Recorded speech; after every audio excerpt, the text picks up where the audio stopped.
would-be British Prime Minister Mr. Jeremy Clarkson of famous BBC series Top Gear announced in his program that no hybrid or diesel cars would be allowed in the UK and the minimum speed on motorways would be 100 miles per hour.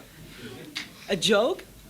Perhaps. But don't you think that this famous petrolhead simply cries for not killing one of the last areas of our personal freedom? Driving. Oh yeah, I know what you're going to respond. In modern society, in Europe, and so on and so on. But unlike Jeremy Clarkson, many people see only borders of life, and they are not conscious of any life horizons. They live in their own happy world, and they are unable to even imagine any other option. Only few still really want to reach out and touch the horizon. And you may ask, why should they?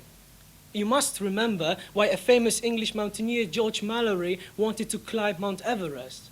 Because it is there. That answer ultimately cost him his life, but Mallory's bravery and legend have crossed many frontiers and are still alive. We are free by nature, thus we should not be limited. But we are, in a very nonchalant way, by those who should be clever, responsible, and able to foresee. Who are they? Many of you may say that politicians create rather friendly guidelines than laws, but the practice shows that they are very quickly turning into solid barriers. As it happened in my country while we were adopting EU Commission directives. What was to be a helpful standard became a law, giving us only a little leeway. Let me give you an example. Last month I test drove a car, and I asked the salesperson, why should I pay so much money for such a small engine? He said it was because of carbon dioxide limits, which would save the Mother Nature. Oh, isn't it fantastic, I thought. I'm kind of trendy and I'm saving my planet. Well, as it turned out, the answer is not necessarily that simple. I am proud that my family is very conscious of the environment, of the environmental issues. So the other day, I asked my dad, who is a teacher of biology, by the way, about buying an eco-friendly car, powered with ethanol, as hybrids are still much too expensive. No way, was his answer. They are disastrous to both engine and environment, and it's against freedom. This April brought me the answer why. German government, after protests of the car manufacturers, claimed that they would not increase obligatory addition of ethanol to petrol as it destroys engines. Then the American Time magazine, in the article The Clean Energy Scam, says that ethanol increases global warming, destroys forests, and inflates food prices. So what good does this eco-fuel do? Nevertheless, in the EU, biofuel cars are promoted as clean and emitting less CO2. Therefore, my parliament passes bills which limit us as drivers and reduce our possibility of choice. Yes, we must use biofuels even if it can destroy our engines or increase pollution. What's more, we are obliged to use lights on the whole year even if it rises death rate on roads. And installing speed cameras seems to bring very similar effects. And these are only recent facts, ladies and gentlemen. But personally, must I love boring vehicles just because they are promoted by some eco-lobby? Where is my freedom of choice gone? People say it's all meant to protect you, but my leeway is reduced to the end of my nose. And I don't feel like being a character of George Orwell's book 1984. Do you really want to be another mundane product of the system, only consuming served paste of life? I'm yelling for more. I'm crying for different. I'm full of teenage enthusiasm, and I don't want it to be wasted. Because when I'm out to do something, I'm prepared and determined to do it, whatever the cost may be. The more desirable and distant my goal is, the more I'm willing to sacrifice just to reach it. And even though I don't have a complete idea for my future, I'm really anxious about people at my age facing all the artificial frontiers which slow them down. However, I hope that just behind them, we will find a deep and endless ocean of opportunities. And I hope that one day I'll be able to visit Clarkson's Great Britain, a land of people of unhindered horizons. Thank you.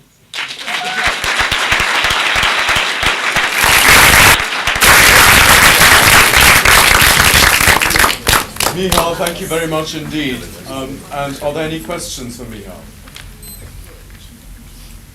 Augustine. Considering the fact that a parliament is failable by nature because it's human nature, they will pass laws that will not be really available and not really good. What would you do to minimize that, those laws that are passed and are not good for society? Well, that's what I'm doing. I'm talking to people who choose these members of parliament, but bear in mind that the members of parliament don't always act on behalf of us. Like in Poland, they didn't even ask us if we want to sign the Treaty of Lisbon. They just signed it. So it's not that people want it, they're just members of parliament who want it. So you should really think twice or even 3 times before voting for a man to represent you at the parliament. Thank you very much. Yes, that young lady there. I'm not exactly sure who said it, but there's a philosophical quote which says, "My right to swing my arm stops at the end of your nose."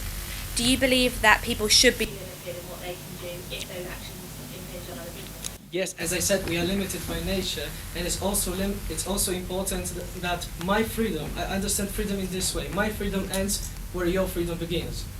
So it means I can do whatever I want, I can even harm myself, but I can't do any harm to you. And that's okay. I just don't want you to prevent me from harming myself. I have a right to do this.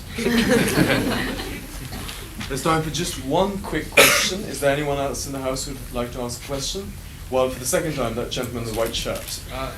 And do you have a right to harm things that are of everyone, like our planet or the roads, whatever? What do you mean? Do you have a right to harm things which are to everyone, our common possession, like the earth, for instance? Like the earth. No, I think if people were given more freedom, they would feel more responsible and they would treat Mother Earth as their own possession. So they wouldn't do any harm to their own possession. And now they feel that there is nobody's possession. So they don't really take care of it. Just more freedom. When people are free, they act more responsibly. Really. Michal Szczężała, thank you very much.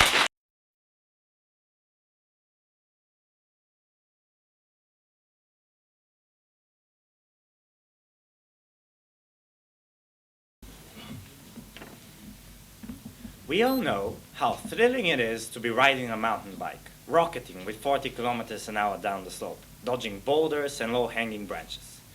Or at least I do. But we should not only look at cycling as an exciting pastime.